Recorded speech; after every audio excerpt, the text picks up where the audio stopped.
would, but I can only write a song about it. When shopping at the supermarket, I got a great desire to walk off with someone else's groceries so I could study them at length and study their effects on me.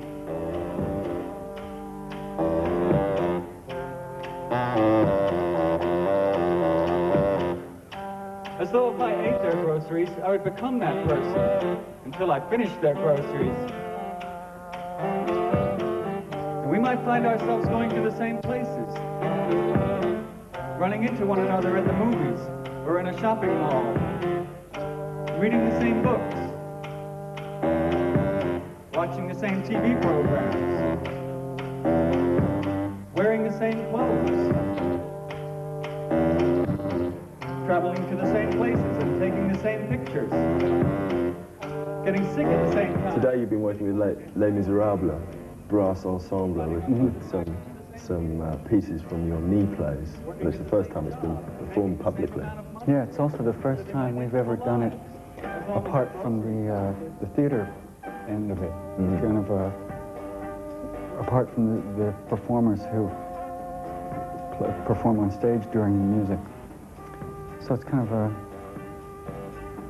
it's kind of strange for us too. You were at art college.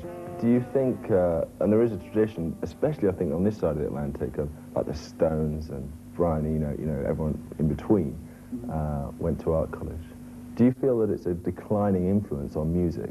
In other words, are less bands coming from art college now? I think, yes. Now the musicians want to be painters because there's more money in painting.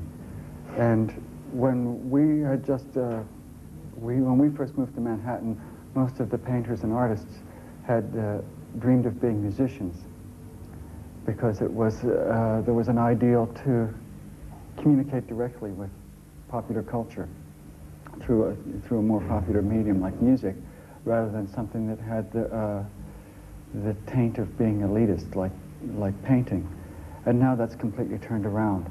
Now,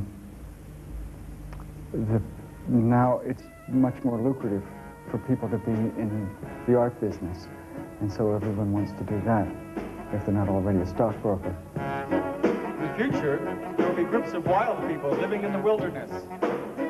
In the future, there will only be paper money, which will be personalized. In the future, there will be a classless society. In the future, everyone will get to go home once a year. In the future, everyone will stay home all the time. In the future, we will not have time for leisure activities. In the future, we will only work 1 day a week. Most people in the world are worried or thinking about how to make their own way, how to survive, and they don't need someone coming them and pointing at them and telling them and trying to shock them with some strange kind of artwork. They don't have time in their lives for that, and it's difficult enough just to live, and they don't need this extra burden thrown on them by someone else. And so you can understand why there's a resistance to the quote avant-garde. It has the reputation of being shocking and difficult. I think that's changing a little bit, though.